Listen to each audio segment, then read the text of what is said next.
¿Cómo están, chicos? Muy buenos días, muy buenas tardes o muy buenas noches con todos ustedes, queridos estudiantes. Nuevamente nos encontramos. Me llamo Evelyn Díaz, profesora de literatura.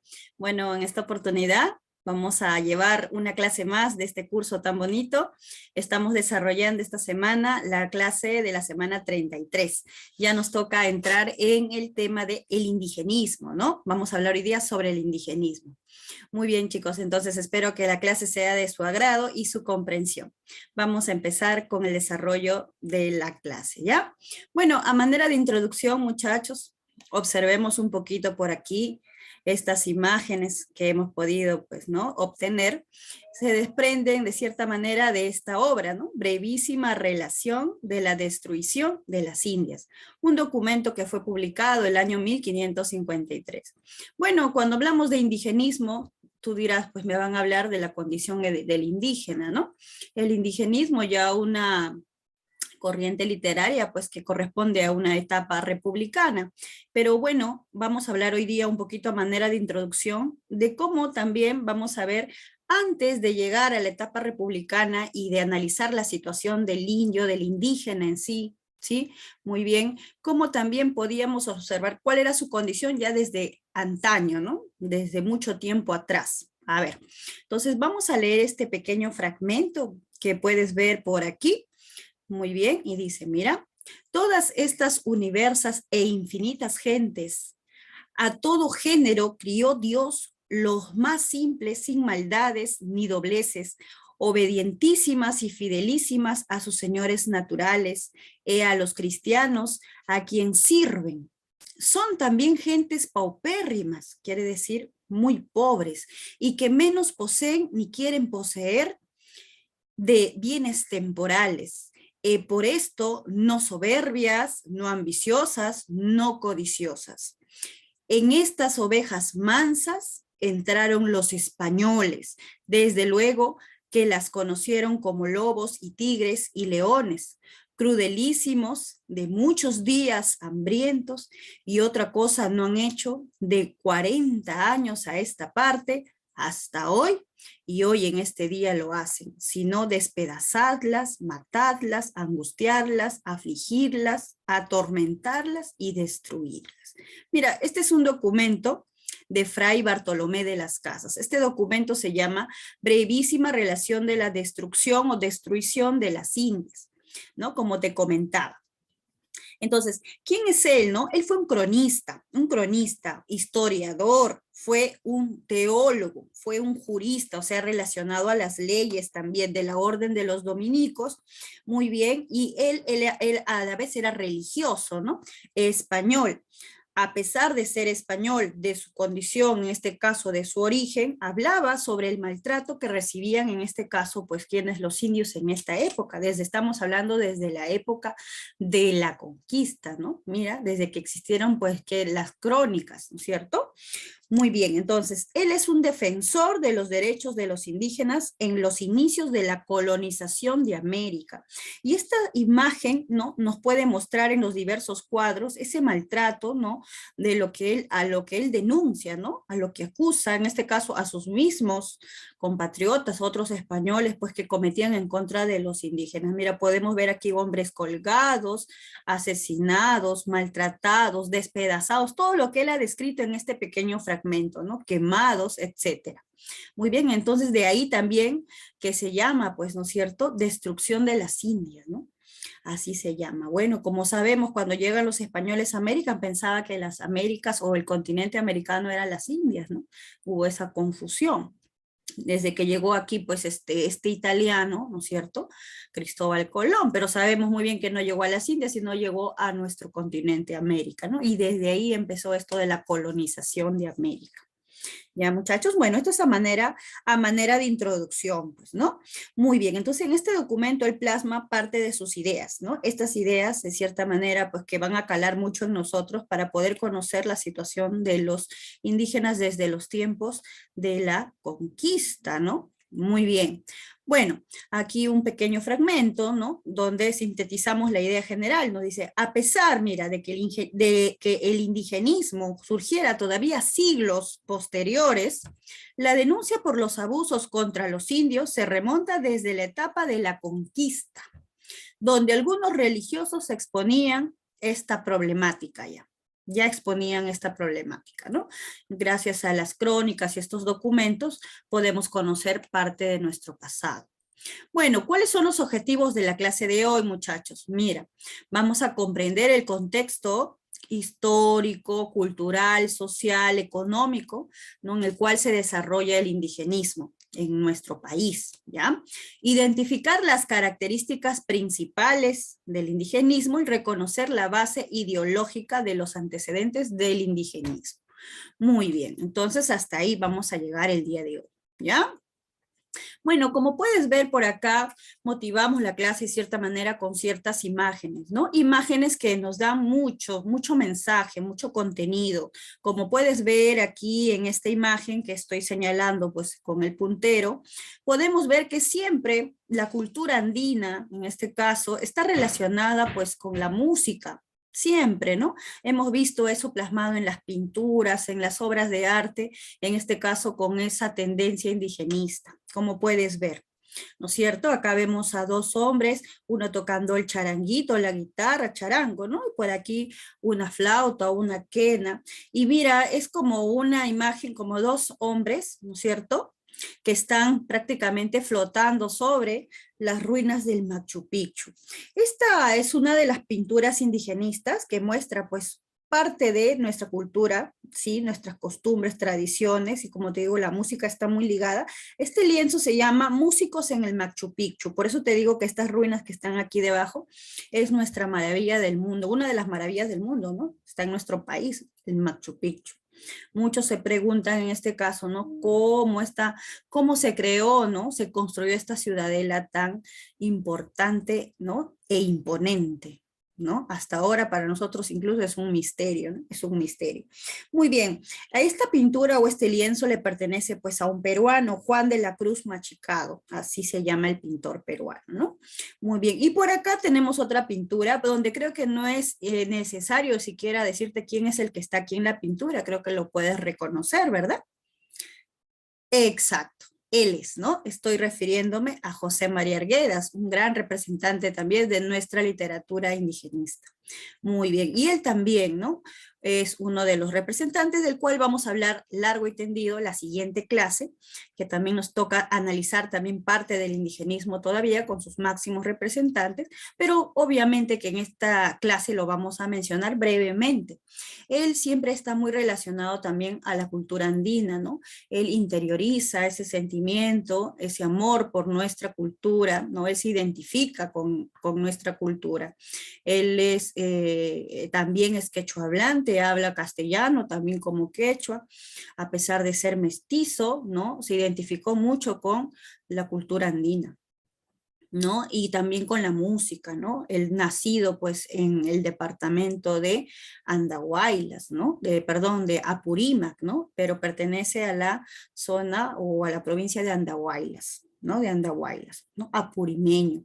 Obviamente conoció las costumbres, ¿no? Siempre se le relaciona, por ejemplo, con la danza de las tijeras, ¿no? Por ejemplo, con muchos guainitos, ¿no? Con la música, el violín, ¿no? El violín, ¿no? Que sirve tanto para poder, en este caso, expresar este tipo de música, ¿no? Un instrumento musical muy utilizado para nuestra música andina también, el arpa, el violín, ¿no? Y las danzas típicas, ¿no? Muy bien, la danza de tijeras, una de las danzas típicas, muy querida por nosotras. A ver, por nosotros. Muy bien, vamos a ver el contexto histórico, el contexto literario. Bueno, vamos a ver por aquí lo siguiente. El indigenismo se desarrolla, muchachos, durante el gobierno de Augusto Bernardino Leguía. Augusto B. Leguía, ¿no? Su gobierno, llamado el Oncenio de Leguía, que se da entre los años 1919 a 1930, o sea, duró 11 años, ¿no? Por eso es oncenio, ¿no es cierto? Ahora, cuando este señor, pues, gobernó nuestro país, bueno, pues fue uno de los máximos aliados, de cierta manera, pues, del capitalismo extranjero, principalmente norteamericano o estadounidense.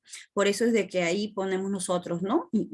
Resaltamos vamos a decir, esta característica dentro del indigenismo, en este caso sobre el contexto, que nuestra economía, la economía nacional, tuvo una gran dependencia de la economía extranjera, pues, ¿no?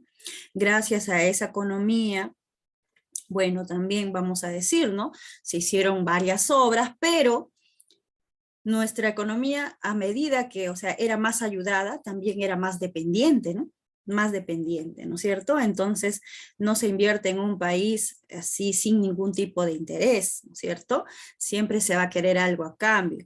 Entonces, podemos nosotros mencionar, pues, que este señor, ¿no? El presidente Augusto B. Leguía, de cierta manera, tuvo muchos tratos con lo que es, pues, ¿no? Con estos gobiernos extranjeros, ¿no? Principalmente el capital, ¿no? El capitalismo que imperaba ya, ¿no? En Estados Unidos, ¿no? En Estados Unidos.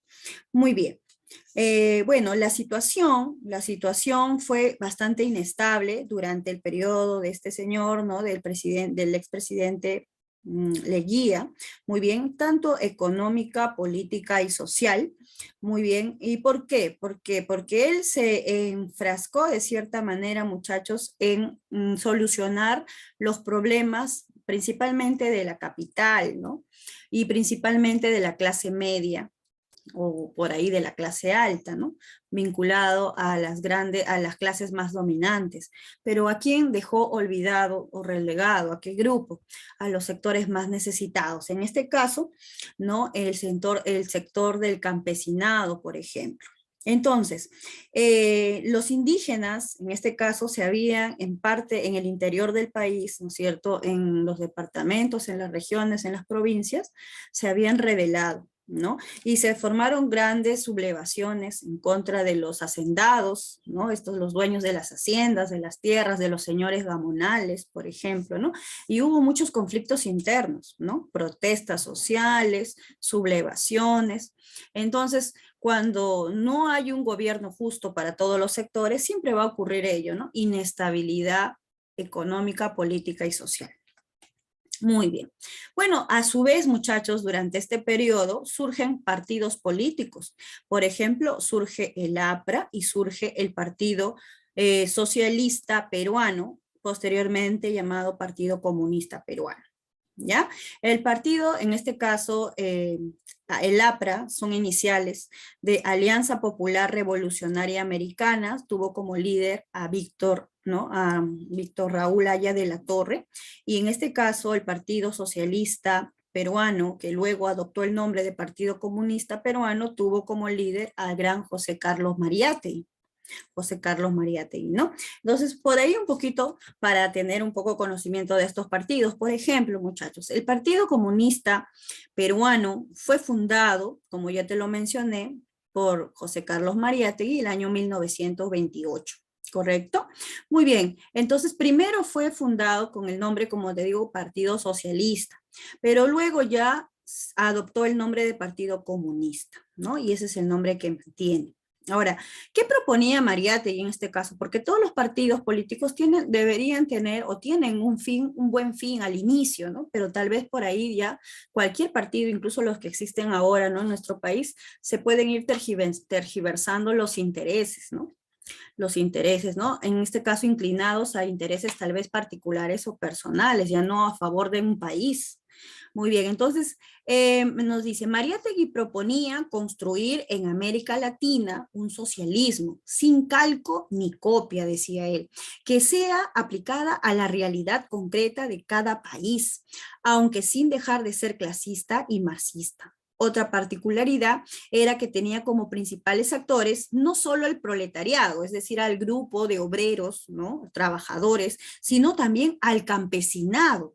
O sea, ya en Mariette había ese interés por analizar la realidad de quién, de los indígenas, ¿no? De los campesinos, de esas personas que estaban muy ligadas y relacionadas a sus tierras, ¿no? Que trabajaban la tierra. Muy bien, el Partido Socialista, ¿no? Peruano, sentaría las bases para la creación de la Confederación General de Trabajadores del Perú, a lo que se llama ahora CGTP, y tendría gran influencia en el movimiento, o sea, en el movimiento indigenista también, ¿no? Claro, por eso lo mencionamos. Y en el caso del APRA, ¿no?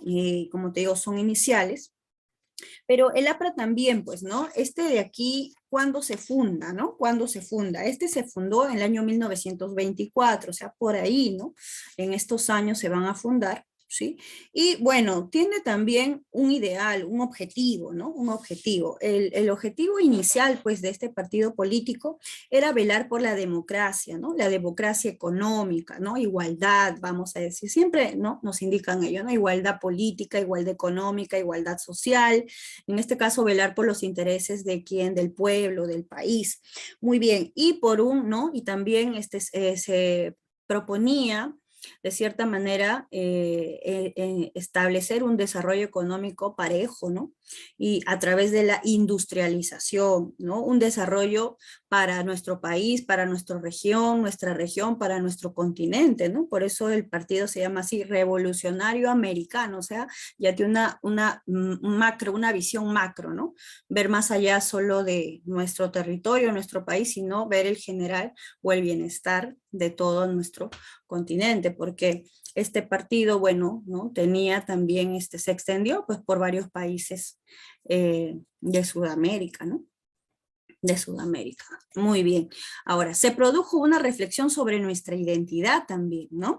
En este caso, por ejemplo, José Carlos Mariátegui también participó en este caso en la elaboración de esta revista, ¿no? Amauta, una revista que también, de cierta manera, tenía como un objetivo, de cierta manera, revalorar también y salir en defensa, en este caso, ¿no? de esta masa indígena, ¿no? Los que mayormente eran relegados de sus derechos, ¿no? Relegados de sus derechos, ¿no? O sea, se preocupó uno por ese lado, por ese sector, pero también por, en este caso, consolidar nuestra identidad nacional como país, ¿no? Como país, ¿ya? Muy bien. Por otro lado, en estos años, vamos a hablar, pues, ¿no? El vanguardismo que ya se desarrollaba en Europa, va a llegar a nuestro país también, obviamente, ¿no? Renovando así nuestra literatura, ¿no? Renovando nuestra literatura y colocando una chispa de rebeldía también en los textos, en las novelas, por ahí, tal vez en los cuentos, en las obras literarias. Tú sabes que una obra literaria pertenezca al género que pertenezca, la intención siempre del escritor, del poeta, del novelista, es plasmar, ¿no? De cierta manera puede ser sus sentimientos, pero en este lado que hablamos del indigenismo y está mucho más relacionado a problemas sociales, plasmar, ¿no? Algún problema que se está desarrollando en ese lugar, en ese país, en esa provincia, ¿no? Muy bien, entonces tratar de plasmar, reflejar la realidad de ese país y los problemas sociales que también se están dando, ¿no? Esa era la intención. Y van a utilizar el vanguardismo, esa renovación, esas técnicas, ¿no? Modernas, ¿no? La experimentación para, de cierta manera, renovar también nuestra literatura, y darle una mirada también diferente, ¿no? Distinta. Vamos a definir entonces qué es el indigenismo, ya conociendo este contexto histórico y social, ¿no? Ya con eso tenemos bastante referencia. El indigenismo, muchachos, es un movimiento cultural, ideológico, literario, desarrollado entre los años 1920 y 1940. Mira, 2 décadas en las cuales se desarrolla esta corriente literaria. ¿Qué se busca? Se busca revalorar al hombre indígena, ¿ya? Revalorarlo, ¿no? Mostrar también, ¿no? Su mundo, el mundo andino. Se manifestó en diversas áreas de la cultura. Por aquí vamos a mencionar, por ejemplo, en la pintura, ¿no? Destaca el señor José Sabogal. José Sabogal, déjame comentarte, él es cajamarquino, correcto, de una provincia llamada Cajabamba, ¿sí? Y mira, se destacó en la pintura, porque el indigenismo no solo se va a plasmar en las obras literarias, sino en varias manifestaciones artísticas, ¿no? También, por ejemplo, en la fotografía fue considerado pionero en la fotografía por retratar de cierta manera, de la manera más objetiva, ¿no? Al hombre indígena, ¿no? Martín Chambi.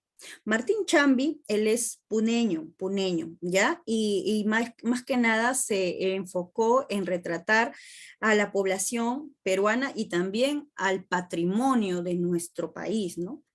¿Sí? Está muy relacionado al patrimonio, quiere decir por ahí las ruinas, ¿no? Los lugares históricos, ¿correcto? O los lugares que identifican en este caso al hombre andino. En la música, por ejemplo, tenemos al señor Daniel Robles también, ¿no? También es uno de los grandes representantes, él es huanuqueño. Tiene una pieza musical muy conocida por todos nosotros, El Cóndor Pasa. ¿Quién no ha escuchado la melodía del Cóndor Pasa?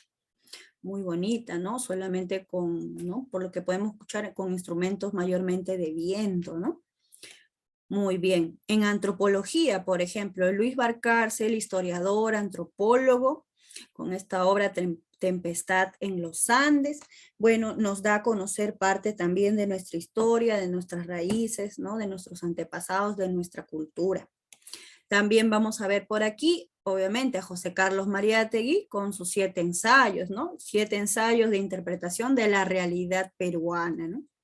Su mismo título, el título de la obra, nos dice todo, ¿no? Él se enfocó en analizar, en este caso, pues, ¿no? Nuestras estructuras sociales y la realidad de todos los sectores que conforman un país. Muy bien, y lo va a demostrar en sus ensayos, ¿no?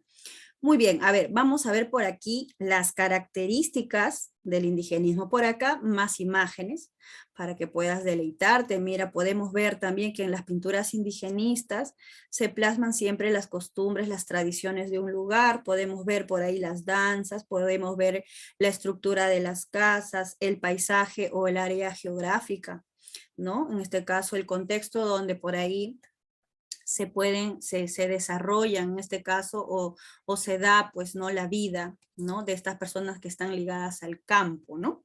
Al campo. Muy bien. Y esos escenarios mayormente pues rurales, ¿no? Que puede ser por ahí en un pueblo, ¿no? Una comunidad, en una provincia, en una región, se van a convertir en escenarios, ¿no? Para las obras literarias que vamos a analizar, ¿no? Varias obras que vamos a analizar, ¿cierto? Y bueno, nuevamente por acá tenemos Arguedas, ¿no? Arguedas siempre presente. Vamos a ver cuáles son esas características, pues muchachos. Primero, muestra una tendencia realista por su visión crítica hacia los problemas sociales y el uso de las técnicas decimonónicas. Decimonónicas quiere decir que se utilizaban en el siglo XIX. ¿Ya? Muy bien. Entonces, cuando te dice que muestra una tendencia realista es que la narrativa indigenista te va a mostrar al indígena tal como es, ¿no?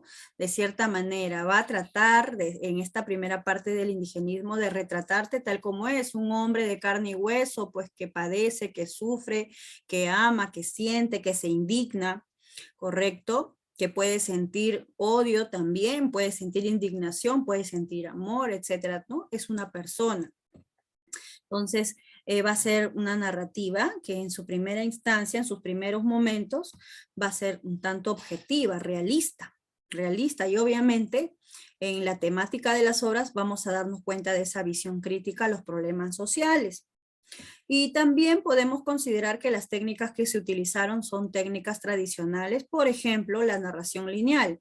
Te colocamos como ejemplo la novela El mundo es ancho y ajeno de Ciro Alegría. Si mencionamos un poquito por qué consideramos esta novela como una novela realista y que solo utilizó técnicas decimonónicas.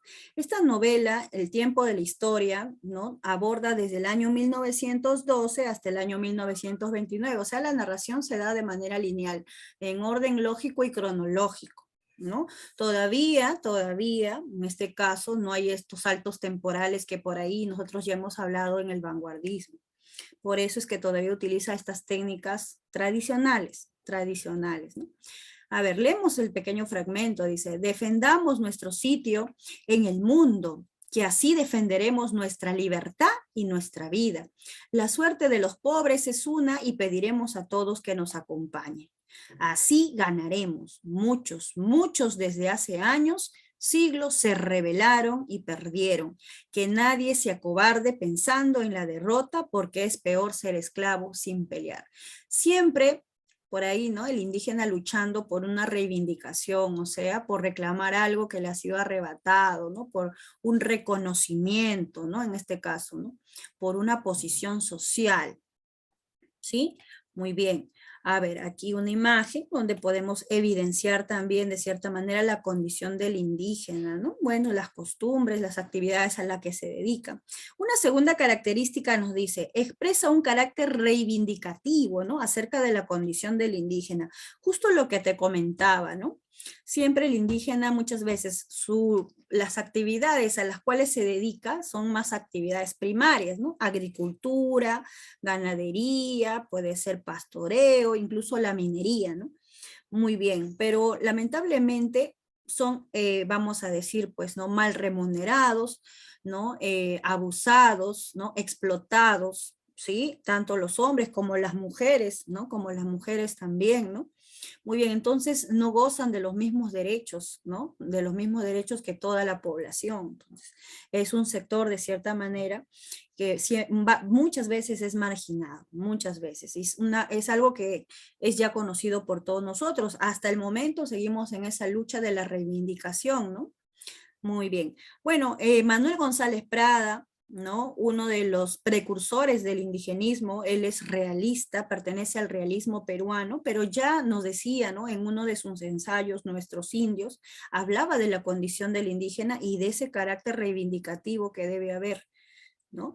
Es decir, ese reconocimiento que debería haber hacia ellos. Dice, al indio no se le predique humildad y resignación, o sea, no se le hable de eso, no le enseñes a ser así, dice, sino enséñale, dice, a ser orgulloso y rebelde. ¿Qué ha ganado con 300 o 400 años de conformidad y paciencia? Entonces, él tilda de cierta manera al indio o al indígena de pasivo, ¿no? De resignado. O sea, él dice, ¿no? Debe ser más orgulloso, ¿no? Más rebelde, debe reclamar sus derechos. Ahí está presente entonces el carácter reivindicativo, pues. Muy bien. Bien, veamos, otra característica es que se aleja de una visión idealizada y romántica del indio y lo representa con una imagen más objetiva. Ya cuando hemos dicho nosotros que hay una visión realista, se refiere a esto, pues no idealizar al indio, ¿no? Sino retratarlo y mostrarlo tal como es. Y no solo lo bueno, también el lado malo, ¿no? Porque hay muchos representantes del indigenismo que no nos van a mostrar solamente tal vez al indígena o a una comunidad como una comunidad que siempre está, es como que, ¿no? Ellos son los pobres o las víctimas, sino que también en estas comunidades, así como hay indígenas honestos y buenos, justos, también vamos a encontrar el otro lado, ¿no? Podemos encontrar a estos que por ahí violan la ley, son violentos, autoritarios, ¿no? Entonces, como en cualquier lugar, hay personas buenas y hay personas también con vicios y defectos. A ver, Calixto Garmendia es un cuento que le pertenece a Ciro Alegría. Vamos a leer este pequeño fragmento para ejemplificar esta característica.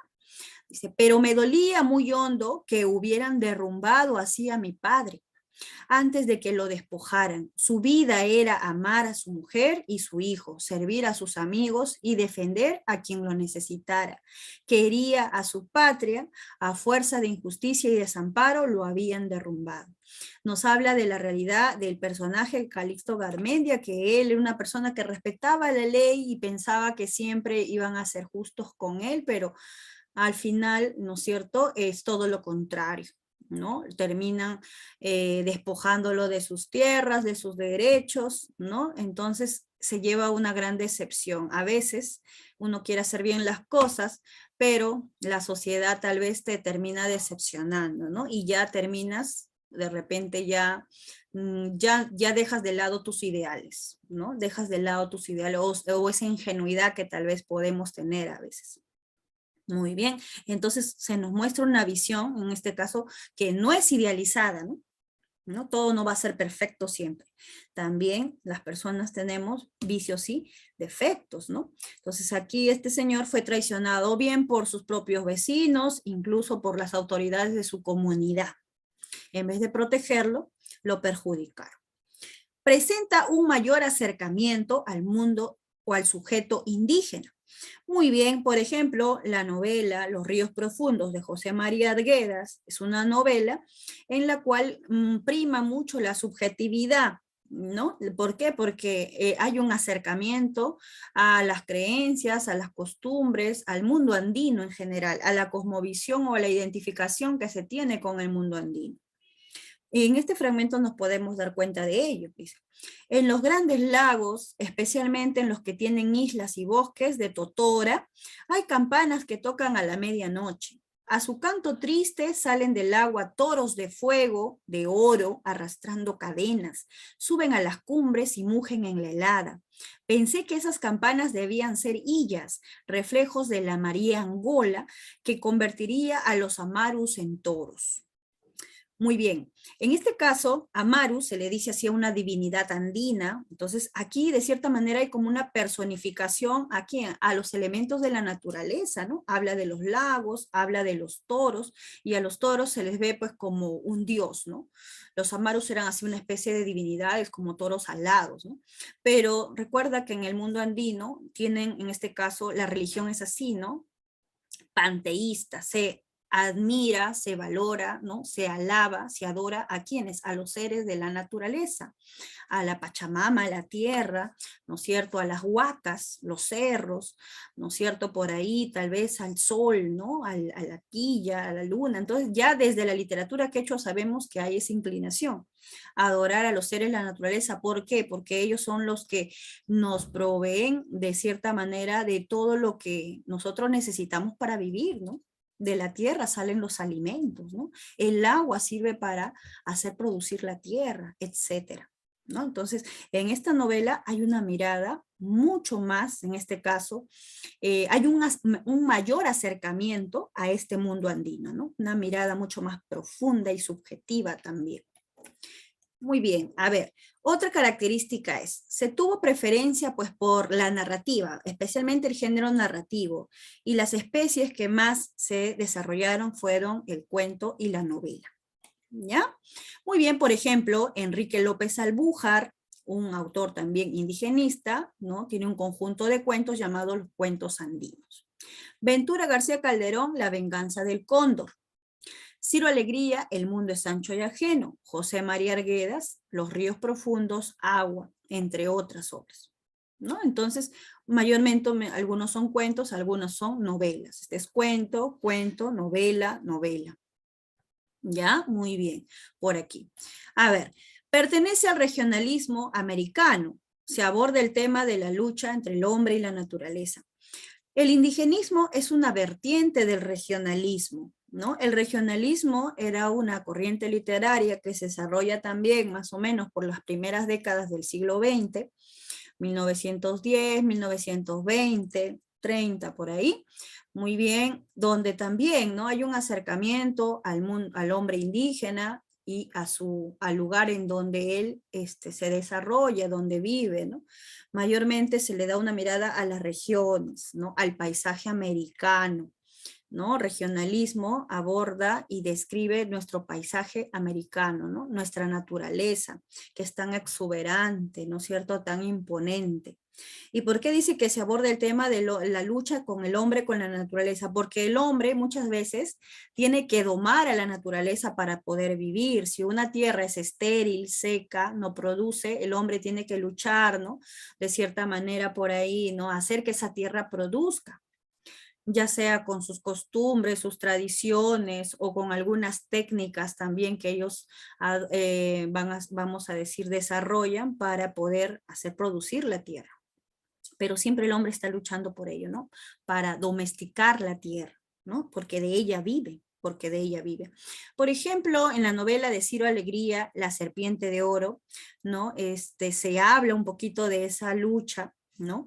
Vamos a leer este fragmento, mira que nos dice, cuando el río carga brama contra las peñas invadiendo la amplitud de las playas y cubriendo el pedrerío, entonces uno siente respeto hacia la correntada y entiende su rugido como una advertencia personal.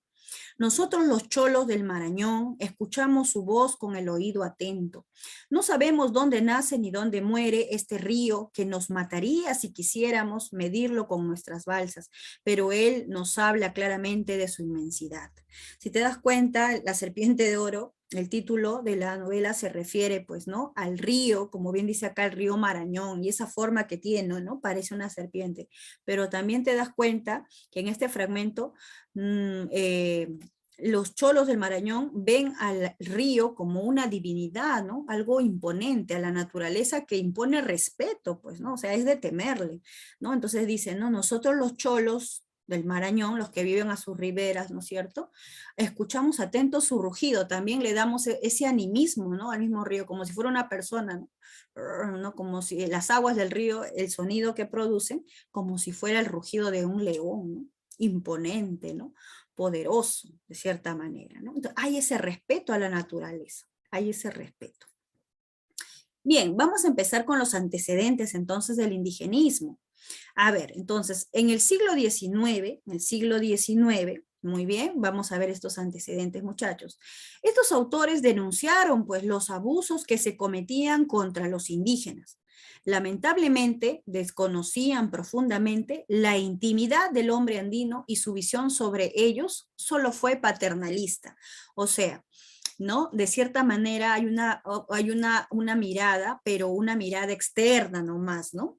Y paternalistas se refieren a que los miraban como si fueran, ¿no?, seres, ¿no?, que requieren de protección nada más, ¿no? De protección. Entonces, no hay esa intención todavía de decir, oye, tú indígena, rebélate, reclama tus derechos. No, solamente hay la visión de protegerlos, ayudarlos, pero a veces cuando hacen ello, más que ayudarte, esa protección te puede sumir, ¿no es cierto? Te puede llevar a estar en un estado de pasividad, ¿sí o no? Bueno, pero esa es la mirada que se desarrolla en el siglo XIX, ¿no? O sea, sí se interesan por la situación del indígena, pero la mirada es solo paternalista. Por ejemplo, acá tenemos una novela que le pertenece a Narciso Aréztegui, El Padre Orán. El Padre Orán es una novela del cusqueño Narciso Aréztegui que relata principalmente el asesinato de una penitente llamada Angélica por su confesor, el Padre Orán. O sea, él asesina a su penitente, ¿no?, quien se había enamorado, pues, de la muchacha. Este personaje representa la perversión en la vida eclesiástica. Como sabemos, muchos representantes de la iglesia, ¿no?, en este caso, pues, abusaban, ¿no?, de las mujeres indígenas, ¿no?, ya que en este tiempo, pues, ¿no?, ellas carecían de algunos derechos, ¿no?, de muchos derechos. Y esos crímenes, esos abusos quedaban muchas veces impunes, ¿no?, sin un castigo. Entre los mismos clérigos o religiosos, ¿no?, se cubrían, ¿no?, se tapaban esos crímenes. ¿Ya? Muy bien. Además, la novela entreteje diversas descripciones costumbristas de la vida cusqueña, así como una denuncia contra los tributos que debían pagar los indígenas de manera injusta. Siempre eso, ¿no? De pagar tributos de manera excesiva e incluso hacer que los indígenas se adeuden, pero en vano, ¿no? Vendiéndoles productos que ellos ni siquiera vamos a decir, no eran útiles para ellos, pero la intención era adeudarlos para que así ellos puedan pagar esos tributos con su trabajo, es decir, trabajar gratis, ¿no? Para pagar una deuda que nunca se terminaría, Entonces, esta novela, muy bien, demuestra y plasma todos esos problemas sociales también. Manuel González Prada, en su obra, pues, Páginas Libres, ¿no es cierto?, y Horas de Lucha, en este caso son 2 libros, que tienen algunos ensayos y algunos discursos en su contenido. Bueno, pues también él evidencia esa situación del indígena, ¿no? Esa situación del indígena, esos abusos. Clorinda Mato de Turner, en su novela Aves sin nido, de la misma manera. ¿no? También evidencia esos abusos que se cometen en contra de los indígenas. Pero ya vamos a ir hablando detalladamente de cada uno de ellos. Empezamos con Manuel González Prada, este señor que está aquí. A él lo conocían como el apóstol de la muerte, por su manera tan incisiva, ¿no es cierto?, de acusar, ¿no?, a algunos personajes, en este caso de la etapa ya republicana, de ser los causantes, pues, ¿no?, uno, de la desgracia y el atraso de nuestro país, y también de cometer el abuso en contra de los indígenas. Vamos a conocer un poquito más de él. Él es considerado el precursor del indigenismo. Fue un destacado intelectual que a través de sus ensayos beligerantes, ¿no? De cierta manera, vamos a decir, esos ensayos que tenían una intención, pues por ahí, ¿no? De causar polémica, ¿no? Por ahí puede ser de lastimar, ¿no? O de causar, pues, daño a sus oponentes políticos, ¿no? O con los cuales no estaba de acuerdo, no estaba, expresó su rechazo frente a los problemas políticos, económicos, sociales que aquejaban a nuestro país, ¿no? Él fue de cierta manera un gran cuestionador, ¿no?, de las personas que llevaban las riendas de nuestro país, ¿no? Muy bien, en Páginas Libres vamos a ver lo siguiente. Esta obra contiene un conjunto de ensayos, discursos y conferencias. Expresa una rebeldía ortográfica. Te darás cuenta cómo escribe la palabra páginas, ¿no? Con J, cuando sabemos que se escribe con G, ¿no? Con esa letra, con esa grafía. Bueno, así evidencia él esa rebeldía ortográfica. De cierta manera, él, vamos a decir así, muestra un rechazo a lo que es la literatura española, ¿no? Mayormente él se va a dejar influenciar por la literatura francesa. Entonces, por ahí estas reglas, estas normas, incluso de la ortografía, ¿no? Él así evidencia su rebeldía, no siguiendo las normas, no siguiendo las reglas. En el discurso en el Politeama, en este teatro, se argumenta pues que el problema del indio se debe a la falta de educación. Entonces, él, como te dije, pertenece al realismo peruano, pero es considerado precursor ya del indigenismo, ¿correcto? Precursor ya del indigenismo. Y los realistas recuerdan que, bueno, en ellos va a influenciar mucho el positivismo, es decir, él involucra, ¿no?, para una buena educación, insertar la ciencia, ¿no? La ciencia en este caso, ¿no? A través de la ciencia y la educación, él tiene esta mirada, ¿no? Un país puede progresar, se puede industrializar, se puede desarrollar, ¿no? Entonces hay una gran influencia del positivismo en su obra. ¿Qué temas se desarrollan en su obra? Primero, también desarrolla él una visión paternalista. Se orienta más a una solución educativa. Entonces él dice, ¿no? Bueno, hay que darle educación al indio. ¿Para qué? Para que se pueda sublevar, rebelar, pueda reclamar sus derechos. Muy bien, aquí está el teatro del Politeama, en donde, pues, ¿no?, se dieron varios de sus discursos. Muy bien. Dice, no forma el verdadero Perú, por acá tenemos un pequeño fragmento, dice, no forman el verdadero Perú las agrupaciones de criollos y extranjeros que habitan la faja de tierra situada entre el Pacífico y los Andes. La nación está formada por muchedumbres de indios diseminadas en la banda oriental de la cordillera. 300 años a que el indio rastrea en las capas inferiores de la civilización, siendo un híbrido con los vicios del bárbaro y sin las virtudes del europeo. Enseñadle siquiera a leer y a escribir y veréis si en un cuarto de siglo se levanta o no a la dignidad de hombre. O sea, hasta ese momento el indio no es hombre siquiera, ¿no? No tiene esa condición, mira. O sea, ¿cómo lo ven a él? Incluso como si fuera un animal, ¿no? Como si fuera un animal de carga que solo sirve para trabajar, para la mano dura, ¿no? ¿Cierto? Para la mano de obra nada más, en las chacras, en las haciendas, ¿no? Mira, muy bien, dice, a vosotros, maestros de escuela, apela, exhorta, se dirige a los maestros, ¿no? La educación, ellos son los que orientan, educan, ¿no? Toca galvanizar una raza que se adormece bajo la tiranía. Él siempre menciona esta tiranía, esta triada, ¿no? Que dice que adormece y abusa del indígena. Juez de paz, el gobernador y los curas, ¿no? o sea, también el sector religioso, ¿no? Esta Trinidad la llama embrutecedora del indio. Eso es lo que él dice, ¿no? Él dice, ¿no? Oye, educar a los indígenas y vamos a ver, mira, cómo, tú sabes que el conocimiento te da poder, ¿no? Entonces, esa es su propuesta, ¿no? Muy bien. Ahora, en su obra Horas de Lucha, por ejemplo, también vamos a ver lo siguiente, ¿no? Dice, años posteriores, la idea del autor evolucionó, cambió, y planteó que la solución del problema del indígena no es solamente pedagógico, o sea, no es solamente darle educación nada más y ya, sino también, dice, tiene un carácter económico, social. Incluso propone al indio como artífice de su propia liberación. Entonces dice, ¿no? Ya el problema del indio no es solo darle educación, sino también hay un problema de carácter económico y social. Vamos a leer este pequeño fragmento de este ensayo llamado Nuestros Indios. Y acá lo describe muy bien, mira, dice. La cuestión del indio, más que pedagógica, es económica, es social. ¿Cómo resolverla? La condición del indígena puede mejorar de dos maneras. O el corazón de los opresores se conduele al extremo de reconocer el derecho de los oprimidos, o el ánimo de los oprimidos adquiere la virilidad suficiente para escarmentar a los opresores, ¿no? O sea, el opresor o se conmueve con ¿no? La situación del indígena, o el indígena se rebela, se rebela.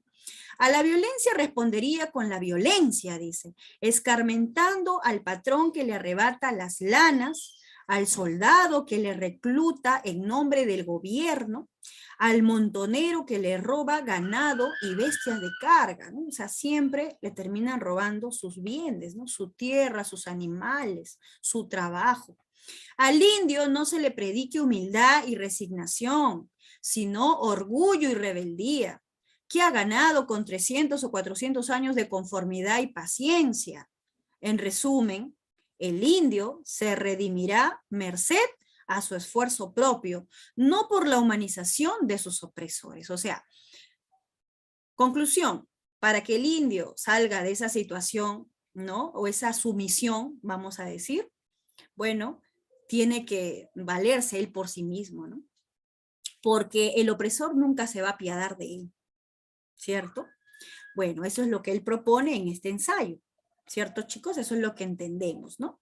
Hablemos ahora de otra gran representante y también considerada precursora del indigenismo, Clorinda Mato de Turner, una cusqueña, autora cusqueña que denunció los abusos que se cometían contra los indígenas a través de esta novela, Aves sin Nido.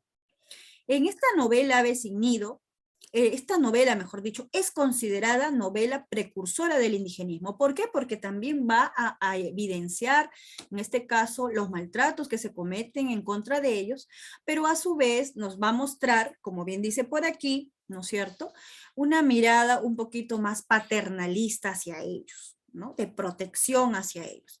Esta novela nos narra los abusos a los cuales son sometidos los indios que viven en el pueblo imaginario llamado Quillac. En el pueblo de Quillac se retrata las injusticias que viven pues ahí los indios que viven ahí.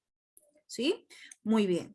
A ver, dice, desde su posición paternalista, plantea que el indio es un ser falto de conocimiento también, ¿no? Falto de educación, que requiere el amparo, la protección del hombre blanco, la familia Marín. Muy bien.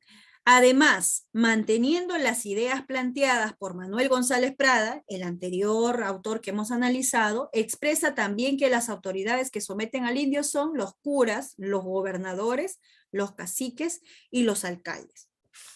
Para hablar un poquito sobre esta novela, así a grosso modo, nada más muchachos, en esta novela Aves sin Nido, porque acá decía pues el hombre blanco y te colocan familia Marín, trata pues de un par de indígenas, una pareja de esposos, uno llamado Juan Yupanqui y su esposa Marcela, los dos indígenas, bueno, que trabajan, ¿no? Vamos a decir, y son explotados por las autoridades de ese pueblo, por los señores que tienen más poder o el poder de las tierras, bueno, pues, y se van a deudar por lo que ya te mencionaba, ¿no? Los hacen adeudar, incluso dándole alimentos o insumos que ellos no necesitan, pero ¿cuál era el objetivo? Hacerlos adeudarse para que ellos puedan trabajar gratis para pagar sus deudas. ¿Ya? Entonces, en este pueblo llamado Quilla, ¿no? Se cometen abusos tanto del gobernador, también del cura, por ahí, ¿no? De los jueces de paz, etcétera. O sea, las autoridades, en vez de proteger al pueblo, ¿no? Y mayormente, especialmente los indígenas también, que son parte de la población, bueno, abusan de ellos. Y hay una familia, o en este caso una pareja de esposos blancos, ya, no son indígenas, los Marín, Lucía y Fernando Marín, que se conmueven de la situación de estos dos señores, ¿no? De Juan Yupanqui y de Marcela, y los ayudan.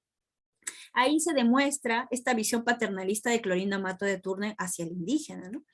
Entonces, hubo una oportunidad dentro de la novela, estoy hablando ya de la historia de la novela, pues que Juan Yupanqui y Marcela están a punto de perder a una de sus hijas porque como no podían pagar la deuda, querían quitarle a su hija menor y venderla, ¿no? Como mano de obra a otras personas, imagínate, ¿no? Entonces ellos le piden ayuda a los esposos Marín y ellos pues ayudan a la familia, a los Yupanqui, ¿no? Entonces ahí vemos también esa visión paternalista, ¿no?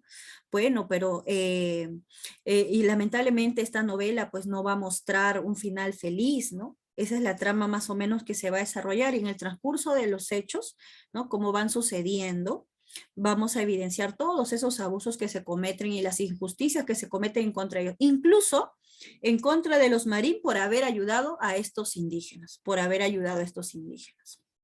¿Ya? Muy bien. Vamos a hablar un poco más de la temática de la novela, pero a grosso modo ese es más o menos el argumento. Entonces, ¿qué se evidencia? ¿No? Uno de los temas que evidenciamos en Ave sin Nido es se denuncia los abusos que se cometen en contra de los indígenas. Por ejemplo, aquí en este fragmento decimos, amo con amor de ternura a la raza indígena. Por lo mismo que he observado de cerca sus costumbres encantadoras por su sencillez y la abyección a que se someten esa raza, aquellos mandones de Villorri, que si varían de nombre no degeneran siquiera del epíteto de tiranos. No otra cosa son, en lo general, los curas, los gobernadores, caciques y alcaldes. ¿Mm? Ahí está. Incluso, ¿no? Mira, por ahí algunos son blancos, mestizos, pero incluso hay indígenas que, ¿no? Someten a sus propios hermanos indígenas, todo porque tienen un cargo o están, en este caso, pues, ¿no? Ligados a estas autoridades, ¿no? Que manejan el pueblo a su antojo, ¿no? Su visión paternalista se centra en describir al indio como un ser desprotegido, ¿no? Por eso se le llama ave sin nido, ¿no? Un ave que no tiene un lugar a donde llegar, ¿no? Una tierra donde instalarse tal vez, ¿no? ¿No? Entonces, ahí también podemos ver también la visión paternalista, que requiere el amparo del hombre blanco, ¿no? Siempre, ¿no? El hombre blanco debe estar ahí para protegerlo, pero por otro lado, también podemos evidenciar, ¿no? Esa superioridad que se le da al hombre blanco como hombre instruido, ¿no es cierto? Hombre conocedor, culto, que de cierta manera siempre va a socorrer a quién, al pobrecito, ¿no? Al necesitado, al indígena, ¿no? Esa mirada de tutor a hijo, ¿no? Padre a hijo, nada más. A ver, dice, hoy mismo hablaré con el gobernador y con el cura y tal vez mañana quedarás contenta, prometió la esposa de don Fernando, Lucía, y agregó como despidiendo a Marcela, Marcela la esposa de Juan Yupanqui. Anda ahora a cuidar a tus hijas. La india, o sea, Marcela, por su parte, suspiraba satisfecha por primera vez en su vida. Es tan solemne la situación del que en la suprema desgracia encuentra una mano generosa que le preste apoyo. Este fragmento pertenece a cuando ya querían vender a su hija de Marcela y bueno, ella va a pedirle ayuda económica a Lucía Marín y esta le dice, sí, te voy a ayudar, tú tranquila, ¿no? Anda con tus hijas, porque ella tenía 2 hijas. Entonces, Marcela se siente aliviada porque sabe que le van a brindar apoyo y no va a perder a su pequeña.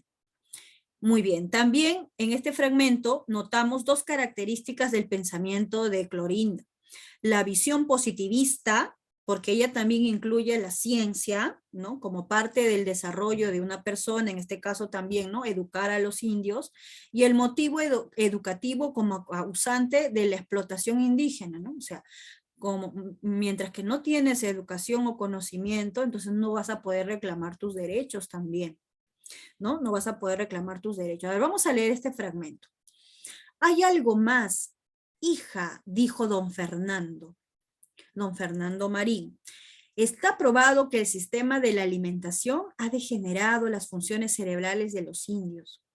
Como habrás notado ya, estos desheredados rarísima vez comen carne y los adelantos de la ciencia moderna nos prueban que la actividad cerebral está en relación de su fuerza nutritiva, condenando el indio a una alimentación vegetal de las más extravagantes, viviendo de hojas de nabo, habas hervidas y hojas de quinoa, sin los albuminoides ni sales orgánicas. Su cerebro no tiene dónde tomar los fosfatos y la lecitina, sin ningún esfuerzo psíquico. Solo va al engorde cerebral, que lo sume en la noche del pensamiento, haciéndole vivir en idéntico nivel que sus animales de labranza.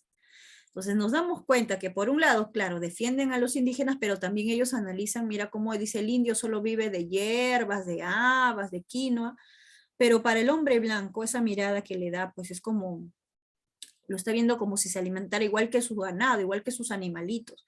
Y aquí, ¿por qué vemos la influencia del positivismo de la ciencia? Porque ellos están analizando incluso, ¿no? El componente de los alimentos y dice, oye, la carne le da desarrollo a tu cerebro. Y ellos justifican, ¿no? De esta manera, el indio es así, ¿no? Es así pasivo, no reclama, no conoce, no se educa o no es educado porque su cerebro no está desarrollado. Entonces ahí vemos cómo la ciencia viene a tallar la explicación de todo esto, ¿no? Explican la condición del indio por su mala alimentación. ¿Te das cuenta? Esa es una explicación positivista, ¿no? Positivista también. Muy bien. A ver, dice, en estos autores, los que hemos colocado aquí en imagen, estamos hablando de Ventura García Calderón y Enrique López Albújar, nos dicen, también se evidencia la imagen del indio que no tiene educación, falta de educación, ¿no? Por ejemplo aquí, Historia de Caníbales, que le pertenece a García Calderón. Muy deprisa aprendió la indiecita algunas palabras en español, 3 sobre todo que pronunciaba bien, sucios, embusteros y ladrones, las cuales resumían para ella la civilización. En realidad había pasado su juventud bañándose desnuda durante el santo día en las riberas. Decía siempre la verdad, y el robo no existe en las costumbres de los salvajes de mi tierra. Mira, entonces por acá podemos ver también lo siguiente. Esta niña, por más que se crió, vamos a decirlo así, ¿no? Así como se describe acá en un estado de salvajismo, ¿no? Junto con bañándose desnuda en un río, tal vez, en su tierra, ¿no? Y de manera natural, tal vez. Bueno, cuando llegó supuestamente la civilización, ella aprendió a decir estas palabras, ¿no? Sucio, embustero, ladrón. Y estas palabras lo toma como sinónimo de civilización. Entonces, si así es la civilización, digo yo, ¿no? ¿Para qué quiero civilización? Yo preferiría vivir en mi estado de salvajismo. Pero bueno, ahí evidenciamos en este fragmento que sí, pues, ¿no? Se muestra al indígena con esa condición de salvajismo, o sea, falto de educación, ¿no?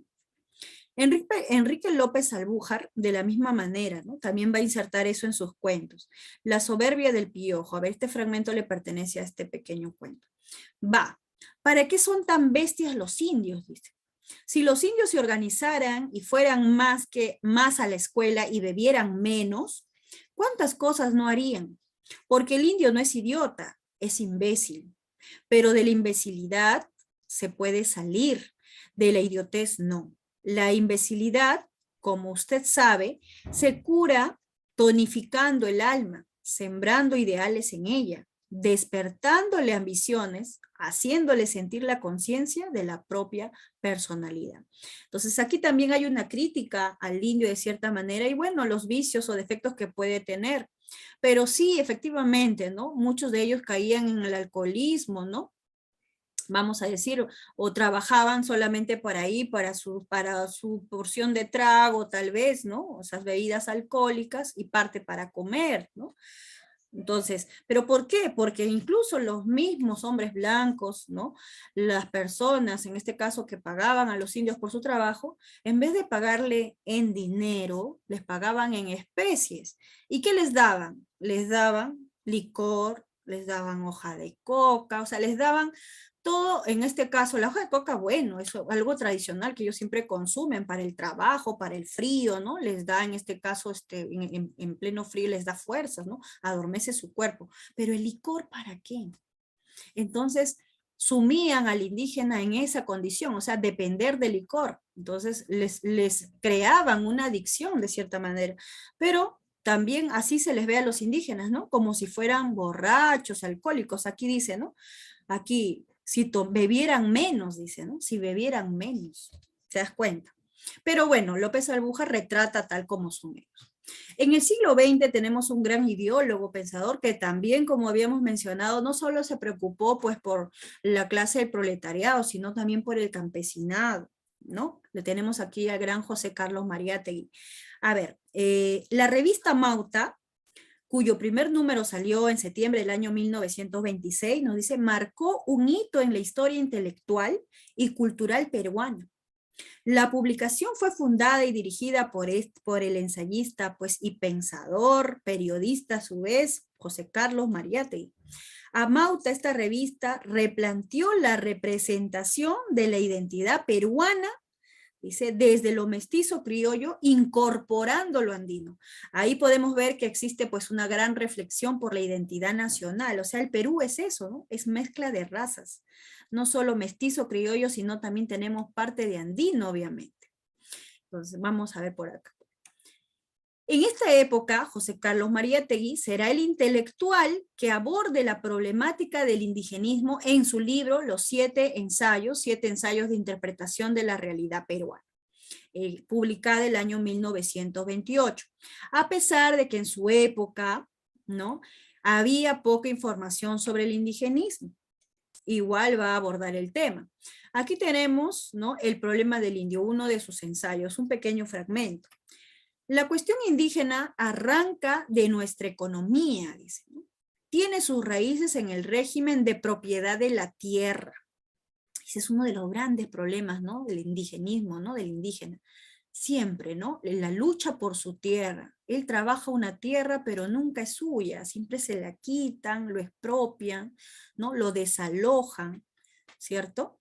Entonces él plantea, ¿no? Mariátegui plantea eso, ¿no? El problema tiene sus orígenes, sus raíces en la propiedad de la tierra. Cualquier intento de resolverla con medidas de administración o policía, dice, con métodos de enseñanza o con obras de vialidad, constituye un trabajo superficial o adjetivo, mientras subsista la feudalidad de los gamonales. O sea, él dice, si quieres solucionar este problema de la tierra con simples trámites burocráticos, no lo harás. Aquí el problema se debe solucionar desde la raíz. ¿Y cómo es esto? Es de cierta manera, pues, ¿no?, hacer un pacto, hablar con quiénes, con los dueños de las tierras. ¿Y quiénes eran ellos? Los gamonales, ¿no? Que se puede hacer tal vez una repartición, una distribución equitativa, pues, de la tierra, ¿no?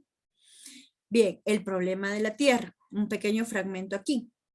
En lo que concierne al problema indígena, la subordinación al problema de la tierra resulta más absoluta aún, por razones especiales. La raza indígena es una raza de agricultores. El pueblo incaico era un pueblo de campesinos dedicados ordinariamente a la agricultura y el pastoreo. Las industrias, las artes tenían un carácter doméstico y rural. En el Perú de los incas era más cierto que en pueblo alguno el principio de que la vida viene de la tierra. Y como ya te lo había dicho, ¿no?, esto viene ya desde la época, obviamente, prehispánica, ¿no?, desde antes que lleguen los españoles a nuestras tierras. Entonces sabemos que así era, ¿no? Nuestras principales actividades eran pues la agricultura, el pastoreo, Y siempre hemos creído que la tierra y la naturaleza nos abastece de lo que necesitamos para vivir, ¿no? De ahí ya viene ese pensamiento, ¿no?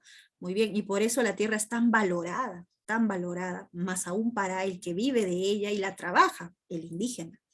El proceso de la literatura. Muy bien, en este ensayo el autor plantea, dice, el autor plantea que nuestra literatura se divide en tres momentos, tres. Primero pasamos por un colonialismo, luego un cosmopolitismo y luego un nacionalismo. Muy bien, vamos a ir describiendo cada uno de estos momentos. Una teoría moderna literaria, no sociológica, dice, sobre el proceso normal de la literatura de un pueblo, distingue que en él distingue en él tres periodos, tres momentos. Muy bien, un periodo colonial, un periodo cosmopolita y un periodo nacional. Durante el primer periodo, dice, o sea, el colonial, dice, un pueblo literariamente no es sino una colonia, una dependencia de otro, ¿no? O sea, de otra cultura, vamos a decir, ¿no? De otro pueblo.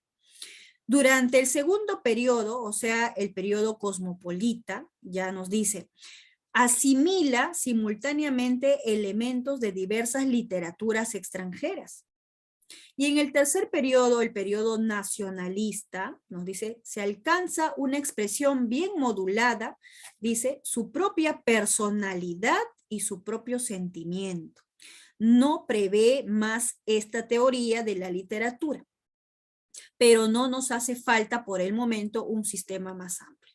Entonces, si te das cuenta, él describe nuestra literatura que pasa por tres momentos. Un colonial, es decir, donde dependemos de otros, ¿no es cierto? Así como cuando éramos colonia de España, dependíamos de la metrópoli de España, por lo tanto nuestra literatura solo era imitativa, era una copia de la literatura española, ¿no? Hubo una gran influencia. En un periodo cosmopolita, es decir, cuando el hombre se considera como un ciudadano ya del mundo, este hombre y nuestra literatura, por ende, se va a nutrir de otras literaturas. Entonces va a tener muchos más conocimientos, ¿no? Pero por otro lado, este periodo nacionalista nos dice, bueno, pues no, eso también nosotros debemos nutrirnos de otras literaturas, pero también, ¿no? En nuestra literatura debemos enfocarnos y debemos retratar lo nuestro, nuestra identidad, lo que en este caso es ser también peruano y cómo es nuestra literatura, o sea, darle nuestro propio toque, nuestro propio estilo, ¿no? Nuestro propio estilo. Entonces ahí, nuestra propia personalidad, nuestro propio sentimiento. Eso es lo que dice Mariátegui respecto a la literatura. Mariátegui plantea que el colonialismo considera en esta etapa, dice, a los autores de la etapa colonial asimismo, dentro de esta etapa colonial, él enmarca a Ricardo Palma y a José Santos Chocano. Dice que el colonialismo debe ser superado para encontrar nuestra identidad. O sea, él dice, debemos superar esta etapa colonial, esto de añorar el pasado, ¿no? Y enfocarnos en buscar nuestro propio estilo, ¿no? Eso dice él, debemos superar esa etapa. Por otro lado, considera a Manuel González Prada precursor de la transición del periodo colonial al periodo cosmopolita. Como yo te había dicho, Manuel González Prada rechaza ya la influencia española y se nutre de otras literaturas. Él sí tiene una gran influencia de la literatura francesa, por ejemplo, y considera a Francia como la cuna de lo moderno, pues, ¿no? Y trae parte de esa literatura a la literatura nacional también. Muy bien. El autor, a pesar de que el indigenismo está en una etapa de germinación, dice como así él lo considera, promoverá este movimiento como un mecanismo de cambio, superar el colonialismo para encontrar nuestra identidad. Nuestra identidad, ¿ya? Muy bien. El indigenismo, como hemos visto, está extirpando poco a poco desde sus raíces al colonialismo. Poco a poco, ¿no? El indigenismo está logrando ello, muchachos. ¿Por qué? Porque con el indigenismo nosotros podemos encontrar nuestra identidad, que muchas veces ha quedado relegada. Incluso algunos se avergüenzan de esa identidad y de ese origen, ¿no es cierto? Por eso hay una gran discriminación y una marginación. Pero eso es lo que propone, mire, el ensayista, ¿no? El indigenismo, como hemos visto, está extirpando poco a poco desde sus raíces al colonialismo. Estamos dejando esas literaturas pasadas o que imitábamos para poder adoptar nuestra propia identidad. La flaqueza, la anemia, la flacidez de nuestra literatura colonial y colonialista provienen de su falta de raíces. El arte tiene necesidad de alimentarse de la savia, de una tradición, de una historia, de un pueblo. No se puede equiparar, en fin, la actual corriente indigenista a la vieja corriente colonialista. Muy bien, asimismo, considera que el indigenismo es una corriente que no está desarticulada de los problemas sociales, ¿no? Sino que es parte de ellos. El indigenismo es parte de los problemas sociales, ¿sí o no? Analizar la realidad del hombre indígena, claro. Debido a que en otras fuentes, por ejemplo, en la economía, en la sociología, puede ser en la antropología, en la historia, etcétera, está presente la problemática del indio vinculada con los conflictos socioeconómicos. Muy bien. El desarrollo de la corriente indigenista no amenaza ni paraliza el de otros elementos vitales de nuestra literatura. El indigenismo no aspira, indudablemente, a acaparar la escena literaria. No excluye ni estorba a otros impulsos ni otras manifestaciones, pero representa el color y la tendencia más característicos de una época por su afinidad y coherencia con la orientación espiritual de las nuevas generaciones, condicionada a su vez por imperiosas necesidades de nuestro desarrollo económico y social. Muy bien, finalmente, muchachos, esta parte es muy importante. Presta mucha atención, incluso es parte de la resolución de una de las preguntas de nuestra práctica dirigida. El indigenismo de nuestra literatura actual no está pues desconectada de los demás elementos nuevos de esta hora. Por el contrario, muchachos, se encuentra articulados con ellos. El problema del indígena está, tan presente en la política como en la economía, la sociología, y por lo tanto no puede estar ausente tampoco en la literatura, ¿no? Menos del arte. Por eso es que hemos visto muchas expresiones indigenistas en la pintura, en la fotografía, en la música, en la literatura, muchachos. O sea, este problema del indigenismo, en este caso, esta situación problemática, ¿no?, del indígena, se tiene que incluir también en la literatura. Es por eso que ahora analizamos este tipo de obras, ¿no? Cuentos, novelas, y todas desarrollando esta temática. Pero también hemos visto otras manifestaciones artísticas que plasman la condición del indio, ¿sí o no? En la primera parte de la clase te mostré diversas fotos, diversas imágenes. Muy bien. Finalmente, muchachos, ya esta es como una pequeña introducción a la clase o al tema que sigue la otra semana. Un historiador llamado Tomás Escajadillo, según él, el indigenismo peruano va a desarrollarse en 3 etapas. ¿Cuáles son estas? Él habla de un indianismo, de un indigenismo ortodoxo y habla de un neoindigenismo. ¿Ya? Entonces vamos a ver en qué consiste cada uno de estos. En el indianismo, nos dice, este presenta carácter paternalista. Ya hemos dicho qué significa eso, ¿no? Esto de querer acoger y proteger nada más al indígena, ¿no? Muy bien. Y también se evidencia un manejo solo de técnicas tradicionales nada más, que podrían ser la narración lineal, podría ser por ahí de repente, ¿no?, un tipo de narrador omnisciente. También se evidencia la mirada sobre el tema indígena, ¿no?, con influencia positivista. Por ejemplo, como lo vimos en Manuel González Prada, como lo hemos visto en Clorinda Mato de Turner. Muy bien, entonces hay un proyecto educativo, ¿no? O sea, a través de la pedagogía o educación, dice, podemos salvar al indígena de esa situación en la que se encuentra. ¿Quiénes son representantes del indianismo con esa visión paternalista? Como te dije, tenemos a Clorinda Mato de Turner, a Ventura García Calderón, podríamos incluso mencionar por ahí también a Manuel González Prada, ¿no? Muy bien, por otro lado, el indigenismo ortodoxo, la otra etapa ya, del indigenismo nos dice, es de carácter realista, es decir, muestra al indígena de manera objetiva, ¿no? Con cualidades, ¿sí? Positivas, pero también negativas, ¿no? Se utiliza también técnicas tradicionales. La mirada sobre el tema indígena es externa, o sea, yo puedo describir el problema del indígena, pero yo no me identifico tal vez, ¿no? Yo puedo ser un criollo, no una persona, un hombre blanco que estoy describiendo el problema del indígena, pero yo no soy parte de ese problema. Pero, ¿no? O sin embargo, igual lo trato, lo describo, ¿no? Desarrollo esa temática en mi obra, ¿no? ¿Quiénes son representantes de ello?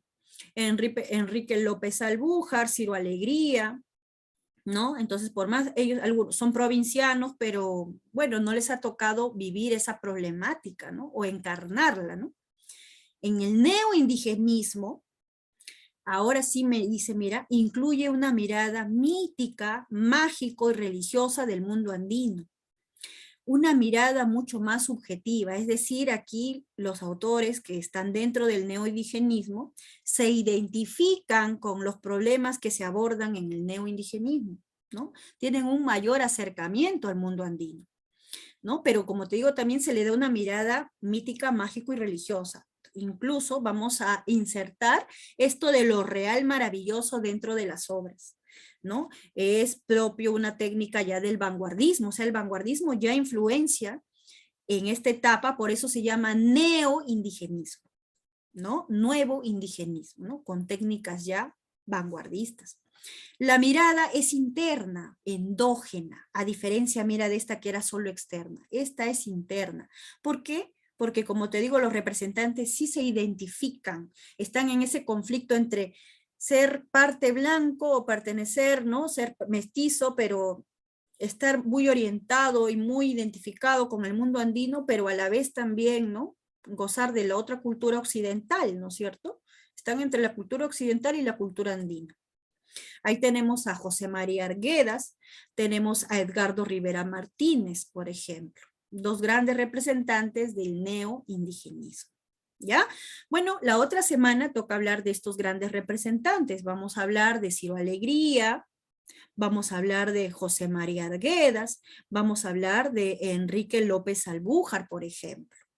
¿Ya? Pero eso ya lo vamos a dejar para la otra semana, obviamente de una manera mucho más detallada. Por el momento, muchachos, esta es nuestra parte teórica. Espero que se haya comprendido el tema y, como te dije al inicio, haya sido de tu agrado. Bueno, vamos a empezar con la resolución de las preguntas, ¿sí? Muy bien, entonces voy a compartir por aquí, bueno, son 6 preguntas que vamos a desarrollar en nuestra práctica dirigida, como ya sabes. A ver, como hemos estado, asumo yo que has estado atento y atenta a la clase, tú me vas a ayudar también, ¿no? Vamos a ver, ¿ya? Entonces yo voy a leer. La primera pregunta nos dice, ¿el indigenismo fue un movimiento cultural, ideológico, literario que se desarrolló en el Perú en la segunda década del siglo XX? Tomando como referencia las características de este movimiento, que ya los hemos visto uno por uno, mira, identifique la veracidad o falsedad de estos enunciados. 1. Se desarrolla en el oncenio de Leguía y simultáneamente al vanguardismo peruano. Entonces, ¿te acuerdas que habíamos mencionado? El primer enunciado sería verdadero o falso. Bien, el primer enunciado, muchachos, sería, en este caso, por aquí ya sale nuestra resolución, como puedes ver, verdadero. Habíamos dicho que dentro del contexto que justo se desarrolla paralelo al oncenio de Leguía, ¿verdad? Muy bien. Se inicia en el año, en la segunda década del siglo XX, ¿no? 1920, muy bien. El Perú tenía como presidente a Leguía. Y 2 años después se publicará, por ejemplo, Trilce de Vallejo, que ya tiene una gran influencia vanguardista. Entonces, el primer enunciado sería verdadero. 2. Tuvo como antecedentes la mirada de autores como Manuel González Prada y Clorinda Mato de Turner. Verdadero, muchachos. Hemos dicho que ellos son considerados precursores del indigenismo y pertenecen a este periodo o etapa que habíamos mencionado llamado indianismo, ¿no? 3. Narciso Arestegui fue uno de los primeros en retratar el abuso en que estaban sometidos los indios en su novela folletín El Padre Orán. Por acá hemos colocado Narciso Arestegui, muchachos, de color rojo, porque en tu material creo que figura otro nombre, entonces era incorrecto, por eso se ha hecho esa corrección, ¿ya? Esto es lo que debería ser. Muy bien, entonces, Narciso Arestegui fue el autor del Padre Orán. Eso es verdadero. Justo lo habíamos comentado también, ¿no? En el Padre Orán se narra el asesinato de una penitente llamada Angélica, una joven cusqueña, a manos del padre Orán. Dice. Además se retratan los tributos a los cuales estaban sometidos los indígenas. 4. El neoindigenismo es una etapa en la cual predomina la mirada realista y cruda sobre la situación económica del indio. Ese enunciado, sí, muchachos, sería falso, porque en el neoindigenismo, más que nada, nuestra mirada como es mítico, ¿no? Mirada mítica, mágica y religiosa, ¿no? Y muchas veces va a incluir algunos hechos sobrenaturales, ¿no? Como parte de la cosmovisión andina, ¿cierto? Por lo tanto, sería falso. No hay una mirada realista y objetiva. 5. La mirada paternalista del indianismo se asentaba en dos limitaciones, desamparo e ignorancia. Muy bien, ese enunciado sí sería verdadero. Los indianistas planteaban que el problema del indio se basaba en la falta de educación, la ignorancia y la falta de preocupación por parte del Estado, el desamparo. ¿Cierto? Por lo tanto, sería verdadero, verdadero, verdadero, falso, verdadero. Entonces, ¿cuál sería nuestra clave? Nuestra clave, muchachos, sería avioncito. Esa sería nuestra clave en la primera pregunta. Segunda pregunta. Según Tomás Escajadillo, el indigenismo evolucionó en 3 etapas. Indianismo, indigenismo ortodoxo y neoindigenismo. Justo el último cuadrito que vimos, ¿no? Aunque en las dos últimas se intentó representar de manera cercana y fidedigna el mundo andino. ¿Qué rasgo diferencia principalmente la tercera etapa, es decir, el neoindigenismo, del indigenismo ortodoxo, de la segunda etapa? Muy bien, vamos a ver por aquí nuestra resolución. Entonces, recordamos ese cuadrito, ahí está. Muy bien, entonces hemos colocado las principales características para poder ver qué evidencia la segunda, cómo se evidencia la segunda de la tercera etapa. En la segunda, muchachos, vamos a ver que es de carácter realista, pero la tercera etapa nos dice ya incluye una mirada subjetiva del indígena, ¿no? Una mirada de su mundo mítico, mágico y religioso ya. Muy bien, incluye incluso lo real maravilloso. Entonces, ahí está la diferencia, pues, ¿no? Ahí está la diferencia. ¿Con qué clave nos vamos a quedar? Nos vamos a quedar, muchachos, con la clave B. La representación de la mirada mágica y mítica del sujeto andino. Eso es lo que se diferencia la tercera etapa de la segunda. Aquí te hemos colocado un pequeño fragmento de un cuento, del cuento Agua de Arguedas. Muy bien, en donde podemos ver esa mirada mítica, pues. Dice, las dos montañas están frente, ¿no? A frente, ¿no? Frente una a la otra, separadas por el río Biseca.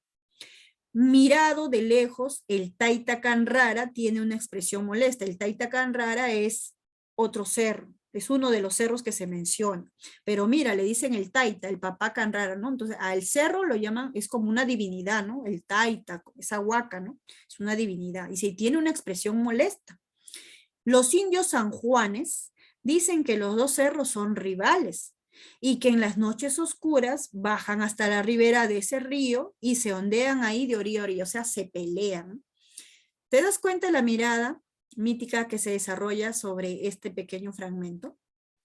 Cómo se da una mirada a estos elementos de la naturaleza, ¿no? Y se les da animismo, es decir, se les atribuye vida, ¿no? Como dos seres o dos dioses que se están peleando ahí en las noches. Pero las personas, los indios sanjuanes, dice, evidencian eso, ¿no? Es parte de su cultura, parte de sus creencias. Muy bien, entonces en la número 2 nos quedamos con la clave B. 3. Muy bien, tenemos este fragmento, le pertenece a la novela El mundo es ancho y ajeno de Ciro Alegría. Presenta rasgos que caracterizan al indigenismo. Identifique los enunciados correctos con respecto a este movimiento. Vamos a dar lectura a este fragmento. Rosendo Maki declaró, hablando con fervorosa sencillez del derecho de la comunidad de Rumi, de sus títulos de una posición indisputada que todos habían visto a lo largo de los años, de la misma tradición que afirmaba que estas tierras fueron siempre de los comuneros y de nadie más. La voz se le ahogó de emoción y hubo de callar un momento para reponerse. Luego, el juez inició su pormenorizado y estricto interrogatorio, según los dichos de los testigos presentados por Iñiguez. El rostro cetino y rugoso de Maki, de Rosendo Maki, se contrajo en una mueca de indignación y desprecio y sus severos ojos enrojecieron. Dijo que esas afirmaciones eran falsas, vertidas con el propósito de usurpar las tierras de la comunidad. De esta novela, El mundo es ancho y ajeno, vamos a hablar en las próximas sesiones, ¿no? De manera mucho más detallada, pero así a grosso modo, ¿no? Este fragmento evidencia, muchachos, la indignación que siente Rosendo Maki. ¿Quién es este? Es el alcalde de esta comunidad de Rumi, esta comunidad a la cual le arrebatan sus tierras producto de un engaño. Entonces el alcalde, en estas líneas, ¿qué podemos evidenciar por ahí, no? Una cierta indignación, porque dice, ¿no? Una mueca de indignación y desprecio. A ver, en el enunciado 1 nos decía, ¿se rompe con la imagen exotista e idealista del indio? Así es, porque se describe a Rosendo Maki como un indio que en este caso, pues no, está indignado ante las autoridades, porque Iñiguez, que por acá lo mencionan, es el abogado, vamos a decir, corrupto del Gamonal, pues, ¿no? De un tal Álvaro Amenábar, que ha comprado a testigos para que testifiquen a favor de ese Gamonal y les puedan quitar las tierras a la comunidad de Rumi. Por eso es que Rosendo Maki está indignado. Entonces, sí se evidencia una mirada objetiva, pues, del indio, no idealizada. No idealizada. Esto sería correcto. 2. ¿Prevalece una postura paternalista en la defensa de su cultura? Eso sería incorrecto. ¿Por qué? Bueno, por acá nosotros podemos visualizar, ¿no es cierto?, que no prevalece una postura paternalista, ¿no? Más bien en el fragmento se describe la indignación, y eso lo hemos aquí resaltado, por parte de Maki frente a la injusticia. En ningún momento se refiere pues a su cultura o a una visión paternalista, o sea, eso no se menciona en el fragmento. 3. ¿Hay un estilo reivindicativo y acusador ante la situación de los indios? Sí, ¿no? Podemos evidenciar ello. Como ya se había señalado, el autor, Ciro Alegría, busca denunciar con esta novela las injusticias en las que están sometidos los indios. 4. Evidencia una visión fantasiosa e idealista al incluir elementos míticos. Bueno, esta novela le pertenece a Ciro Alegría y él es parte del indigenismo ortodoxo. O sea, en él todavía, en esta novela, no se han incluido estos elementos míticos o mágicos. ¿Sí? Solamente se describe la realidad del indígena de manera objetiva. Por lo tanto, como me pedían enunciados correctos, muchachos, ¿cuáles serían? El enunciado 1 y el enunciado número 3. Nuestra clave sería la B, ¿no? La clave B, ¿sí? Muy bien, vamos con la pregunta número 4. A ver, en el fragmento anterior de la obra Horas de Lucha, Manuel González Prada denuncia principalmente. Vamos a leer el fragmento y vamos a ver qué es lo que denuncia. No se escribe, pero se observa el axioma de que el indio no tiene derechos, sino obligaciones. Tratándose de él, la queja personal se toma por insubordinación, el reclamo colectivo por conato de sublevación. Los realistas españoles mataban al indio cuando pretendían sacudir el yugo de los conquistadores. Nosotros los republicanos nacionales le exterminamos cuando protesta de las contribuciones onerosas o se cansa de soportar en silencio las iniquidades de algún sátrapa, o sea, de algunas de sus autoridades, ¿no? En este caso, bueno, de estas autoridades corruptas, ¿no? Muy bien, entonces, ¿qué se puede evidenciar aquí, muchachos? La violencia con la que actúan los indios contra los republicanos. Bueno, no podemos decir ello porque justo aquí lo que se está describiendo es todo lo contrario, ¿no? Que el indio más bien siempre está sumido, sometido, ¿no? Subordinado, ¿no es cierto?, a otras clases. Muy bien, entonces nosotros de manera sintética nada más hemos evidenciado lo siguiente y hemos resaltado, ¿no? En este fragmento, el autor denuncia que existe pues una ley tácita en la cual el indio tiene obligaciones, pero no derechos. Es decir, debe callar frente a los abusos a los que está sometido, pues si reclama, es visto como rebelde ya. Entonces, o sea, el indio tiene que estar tranquilito y calladito, ¿no? Ahí está bien. Pero cuando empieza a reclamar ya se le toma como un rebelde, ¿no? Entonces no hay ley pues para él, ¿no? No hay justicia para él de cierta manera, ¿no? Muy bien, entonces, ¿con qué clave nos vamos a quedar? Nos vamos a quedar con la B, ¿no? Principalmente la represión que sufre el indio cuando intenta reclamarse, ¿ya? Cuando intenta reclamar. Bien, pregunta número 5. A ver. Nos dice, en el fragmento anterior de la novela Ave sin nido, de Clorinda Mato de Turner, se evidencia el carácter paternalista dentro de la propuesta del indianismo, el cual constituye una limitación. Pues, a ver, vamos a leer el fragmento, ¿ya? Hoy mismo hablaré con el gobernador y con el cura, y tal vez mañana quedarás contenta. Prometió la esposa de don Fernando y agregó como despidiendo a Marcela, anda ahora a cuidar a tus hijas y cuando vuelva Juan Yupanqui, tranquilízalo, cuéntale que has hablado conmigo y dile que venga a verme. La india, Marcela, por su parte, suspiraba satisfecha por primera vez en su vida. Es tan solemne la situación del que en la suprema desgracia encuentra una mano generosa que le preste apoyo, que el corazón no sabe si bañar de lágrimas o cubrir de besos la mano cariñosa que le alargan, o solo prorrumpir en gritos de bendición. O sea, no sabe ni cómo agradecerle ya a Lucía Marín, ¿no? Muy bien, entonces, ¿el cual constituye una limitación? Pues, vamos a ver nuestra resolución. Plantea una visión animista de la cultura andina. Falso.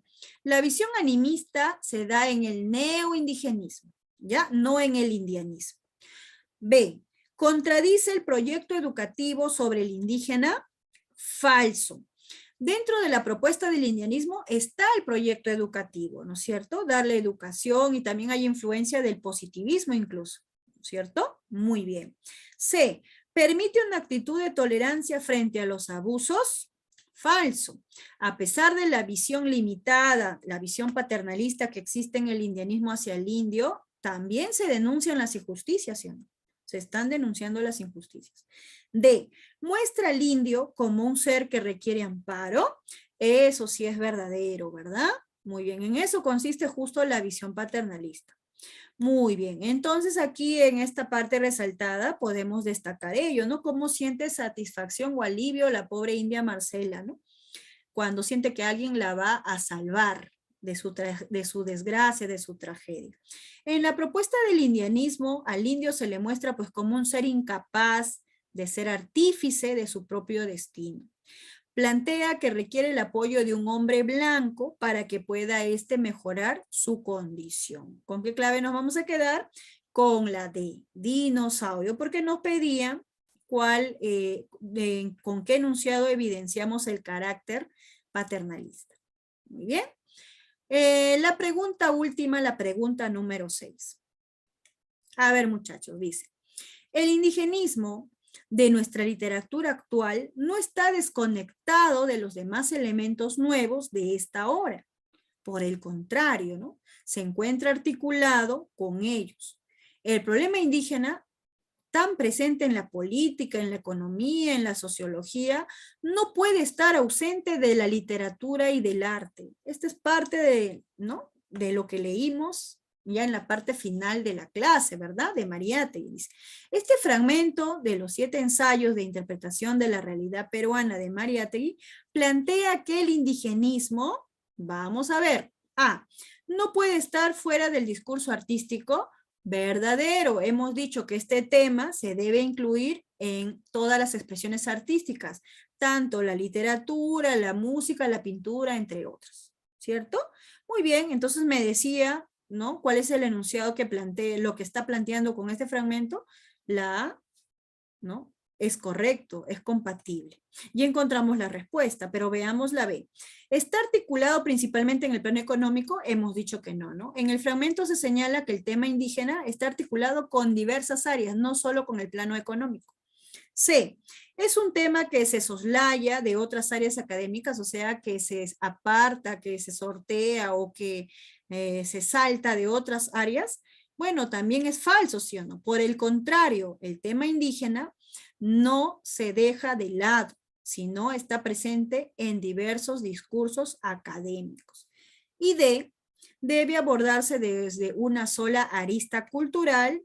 No, pues tampoco, ¿no? En ninguna parte del fragmento se señala ello. Muy bien, por lo tanto, ¿la clave cuál era? Avioncito, avioncito. Muy bien, muchachos, estas son las claves de las 6 preguntas que hemos desarrollado. Bueno, espero que te haya gustado, ¿no?, la clase, que la hayas comprendido sobre todo, y bueno, te esperamos para una próxima clase de literatura, y conmigo será, muchachos, hasta una próxima oportunidad. Cuídense mucho, un abrazo a la distancia, jóvenes.